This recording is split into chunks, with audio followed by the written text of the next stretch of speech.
intwaro z'umwuka wera. He gave us spiritual weapons. Yesu aratuekipa tukahinduka abaparakomando. Satani yaza yabona turambaye akavuga ati no wakoze kuri benshi, don't touch, tumukore huri. Jesus equips us with the spiritual weapons. When a devil comes to us, he realizes that he cannot touch us. Abaefeso 6:13 ngo nuko rero mutwara intwaro zose z'umwuka. Ephesians 6:13, therefore put on the full armor of God. Izo ntwaro nizi. What are these armors? Twambara ingofero. We put on a helmet. We put on a helmet on our head. Nagakiza. It is the salvation. Agakiza. Salvation. Igikingira igituza. A breastplate. Nugukiranuka. It's righteousness. Umukandara. And we put on a belt. Nukuri. It's the truth. Ijambo ry'Imana. The word of God is a sword. Ingabo. A shield. No kwizera. Is faith. Inkweto twambara. The shoes that we put on n'ubutumwa bwiza. Is the good gospel. Twambara imbere n'inyuma. We are surrounded before all the body by prayers. Uriya ni umurwanyi. That's a warrior. You overcome. Kuko mu Baefeso, as it is in Ephesians 1:21, Bibiliya iravuga ngo Yesu ari hejuru y'iyi myuka yose. The Bible says Jesus is above all the principalities. Iyo rero ijambo rya nugucomekwa muri Yesu. Number one, we need to be connected with Jesus. Iyo ucometswe muri Yesu. When you are connected to Jesus. Uranesha.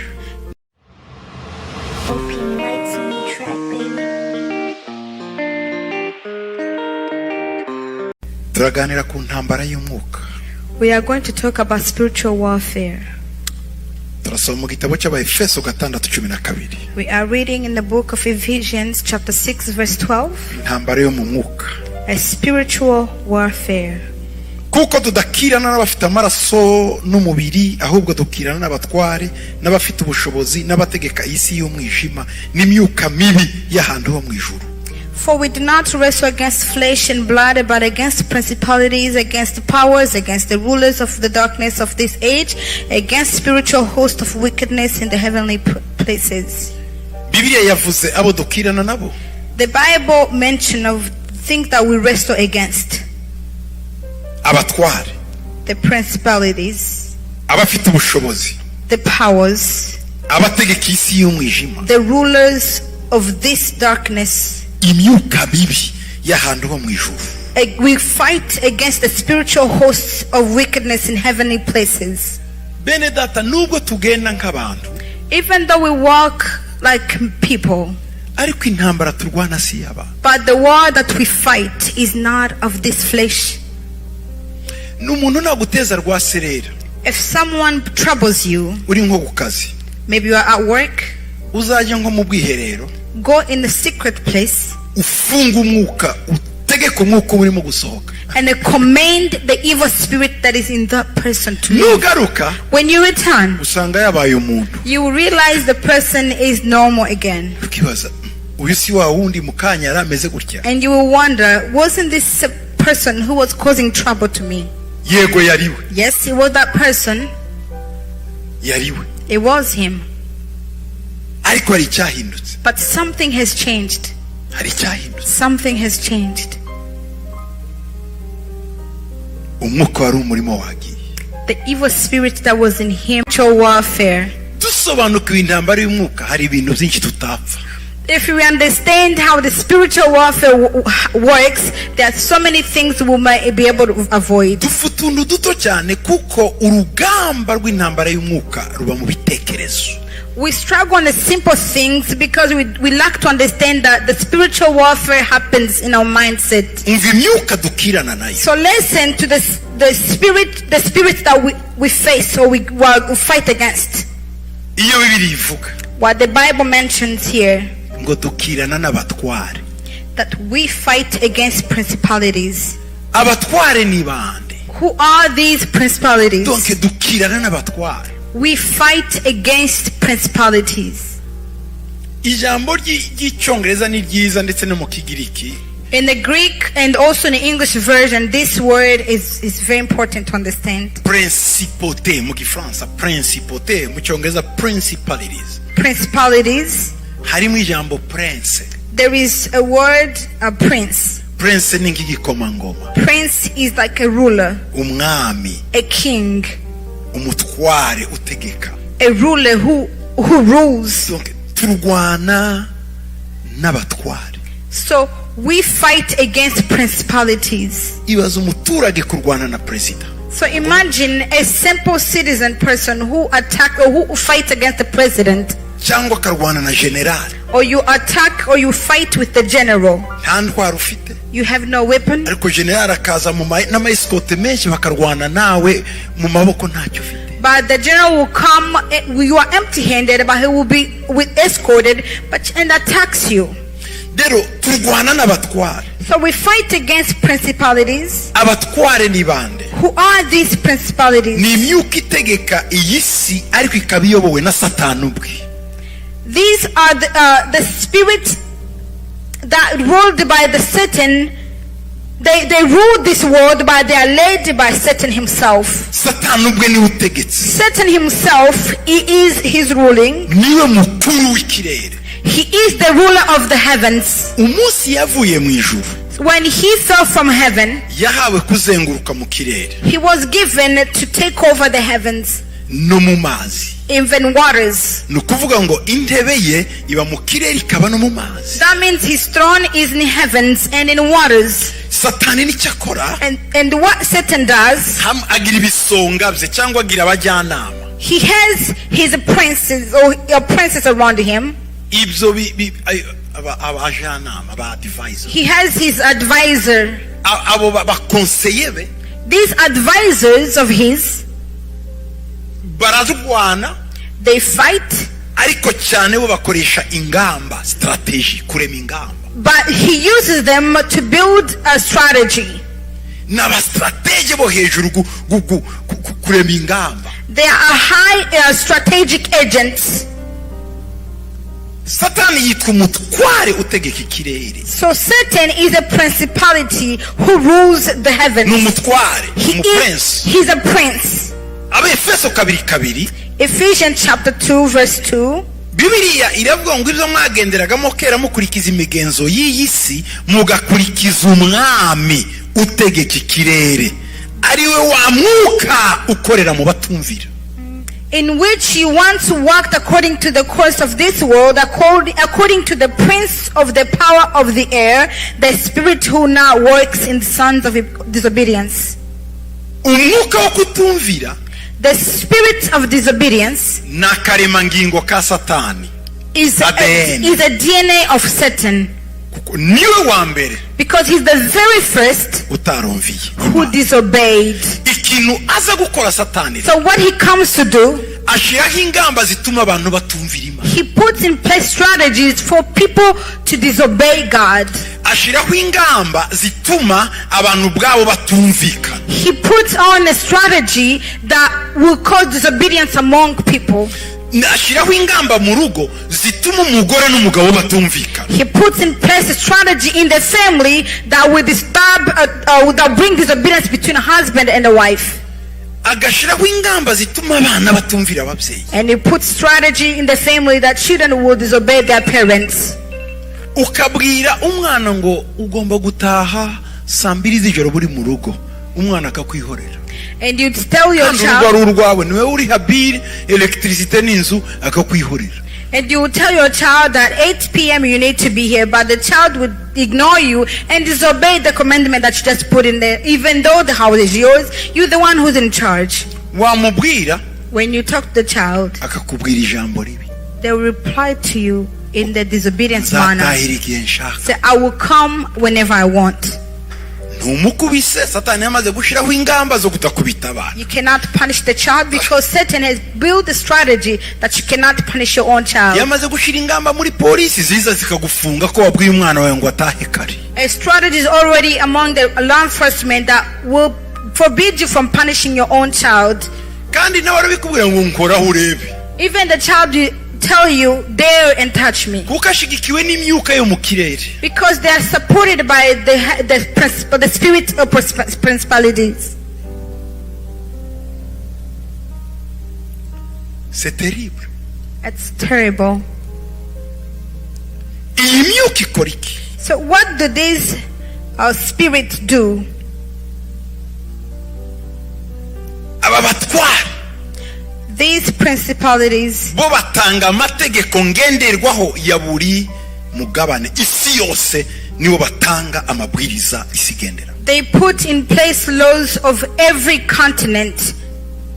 Donc barakoza strategy. So they build a strategy of every continent. Isi yose The whole world ufigomba kwitwara. as how it's supposed to be Nibyo Paul carried. yavuze ngo And this is what Paul said. ngo kera ngo mwagenderaga mu kigari mukurikiza imigenzo y'iyi si mugakurikiza umwami utegeka ikirere. In which you once walked according to the course of this world, according to the prince of the power of the air. Bibiliya y'Igifaransa ivuga ijambo ryiza ritaraho. The French Bible version has a word that is not in this. Ngo mwagendaga mukurikira That you will work according imigenzo y'iyi si. this world rituals. Bibiliya y'Igifaransa ikoresha ijambo igari ya moshi. Vous marchiez selon le train gari ya moshi de ce monde. The French Bible mention that you work according to the train, the smoke train of this world. Tu dis c'est small. The train. Ah, smoke. Yes. Baita smoke train. Like ngo vuze ngo small. It's a train. Wow. Ifite za wago. The one with a cargo, if I may say. Donc iyo umuntu avutse asanga bavuga ngo nuko bimera ibintu. So when the child is born, there is already a system said this is how it's supposed to be done. Ejo narimo ku cyumweru gishize nabwiye abana b'abahungu bacu kwiyogoshesha. Last week, the past week, I told our sons to go and have their haircut. Ababwiye nibatogosha neza ntibazongera gufata amakamera ntibazongera gukora. I told them, if you don't have a nice haircut, you are not going to be behind the cameras. You are not going to work on Sunday. Ariko abo bana barakase imisatsi barasa neza cyane. As you see them now, they have a haircut and they look very handsome. Noneho nza numwe muri bo. I brought one of them. Ndababwira mwigire kuri uyu. And I taught them, learn from this one. Murabona ukunda umusatsi umeze neza. You see how his hair is very well cut. Yasuye ijambo ritangaje. He responded to me this way. Ngo narabikubitiwe ku ishuri na bagenzi banje. He said, yabaye bullied. I was bullied at school with my fellow students. Ati j'ai payé le prix, natanze ikiguzi kibi. Say I paid price in order to look like this. Batariko ndamubwira watanze ikiguzi kandi waragitahanye ntiwapfuye. I told him, you paid the price, but you are well. You came home in peace. Nukuvuga ko iyo bagiye ku ishuri basanga uko gari ya moshi y'ishuri imeze, abandi bana bakabasaba nabo kuyijyamo. Iyo utayigiyemo rero barakunyuma, cyasigaye, yasigaye. Rero bigatuma nawe ujya muri ya gari ya moshi. Izo ni strategy zikuzimu za Satani. That means when they go to school, there is already a train prepared and filled with other students, and they are just drained by the pressure of other peers. And that's how it works, because there's a strategy of the demon spirit that leads them. Batanga ingamba ku migabane itanu. A strategy is put in place in 5 continents. Africa, America, Asia, Asia, Europe, na Oceania. And Oceania. Uko isi imeze. As the world is built, iyo myuka yo mu kirere, these are the power of heaven. yitwa ngo ni imyuka y'icami. It's called the principalities. Ni iyo myuka y'ubutwara abo batwara. These principalities n'urwego rw'abadayimoni riyowe na Satani direct. Donc bavugana na Satani bagahana inama, nibo batanga ingamba z'uko isi igomba kumera. It is a group of demons that are being led directly by Satan, and they have a council, and they make a place, they put in place a strategy of how the world needs to be run. imyuka ya kabiri twasomye ngo n'abafite ubushobozi. And the second spirit that we read is the powers. Abafite ubushobozi. The powers. iyi myuka, these powers, iri muri level yo hasi itandukanye gato n'abatware. It is a lower level. It is different from principalities. These powers, ni imyuka itanu ikomeye. They are 5 dangerous spirits. N'abajenero batanu. These are 5 generals. Iyo uvuye kuri Satani n'ivyegera bye, munsi ya Satani n'ivyegera bye hari abajenero batanu. So when you go under Satan, when you go lower, there is a 5 generals. Buri mu general. Every general. Ayoboye umugabane. He leads each continent. Buri mugabane. Every continent. Africa. Uburaya. Europe. America. Asia. Ifite umugenerale wayo. There is a general in each continent. Akazi umugenerale akora niki? So the job or responsibility of this general, we afata za ngamba zashebuje umutware n'ibisonga bye. He takes the strategy from his master Satan and his advisors. Noneho agahabwa imbaraga. And he's equipped by their evil spirits. Mwabonye uko twasengeye abasore babiri ngo Imana igenda ibakoreshe, Satani nawe arabisengera ibi bijenero bitanu by'ikuzimu by'ibidayimone akabyohereza ngo wowe jya muri Afrika, wowe jya muri Asia, wowe jya muri America, wowe jya muri Europe. Donc akabiempoweringa, akabishiramo ubugome bwose afite bikamanuka. As you saw how we pray for these 2 young men and we say maybe you'll be equipped by the Holy Spirit and sent and transform their lives, same way Satan uses them. He empowers these generals and sends them with authority. They call them giants, the territorial giants spirits. Territorial spirits.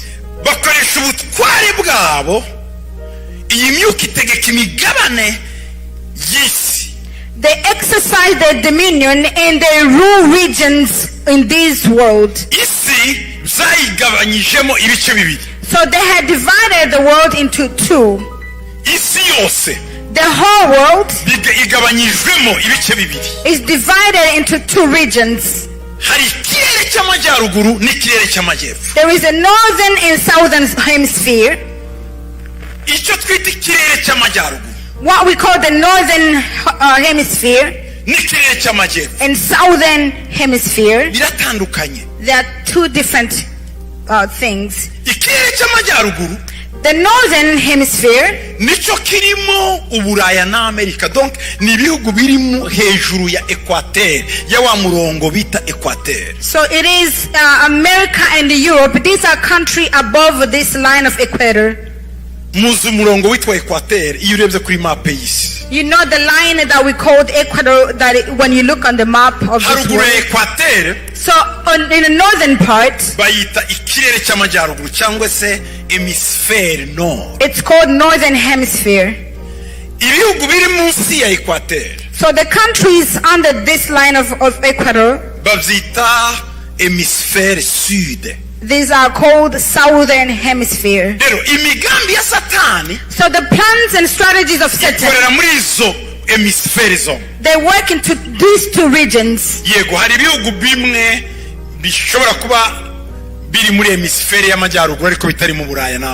There may be some countries in the northern hemisphere, but they are not in a continent of America or Europe.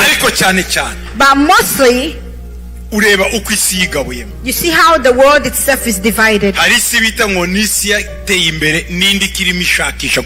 There is already developed countries. There's also underdeveloped or developing countries.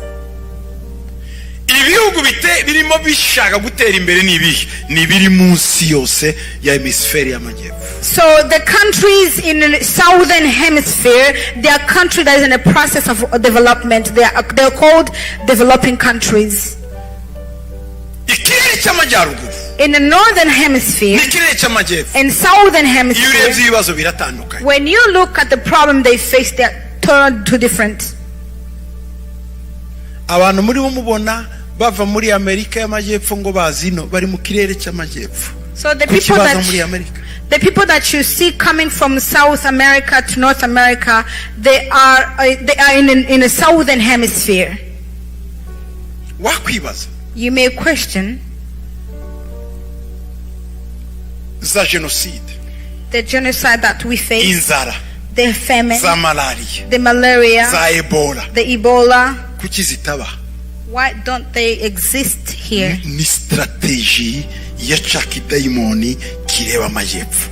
Itandukanye na strategy y'amadaimoni yo muri ibi bihugu z'Uburayi. It is a strategy equipped, put in place by the demon who is in charge of the southern, not in the northern hemisphere. Mu majyaruguru, in the northern, kwiyahura, there is a suicide, guhindura ibitsina, there is a transgenders. Ibyo nabyo ni strategy za daimoni kireba hemisfere y'amajyaruguru. Hari bidakoreka muri Afrika ariko ahabyoroha gukora. Hari bidakoreka ariko iwacu bikoroha gukora. These are strategy put in place by the demon who is in charge of northern hemisphere,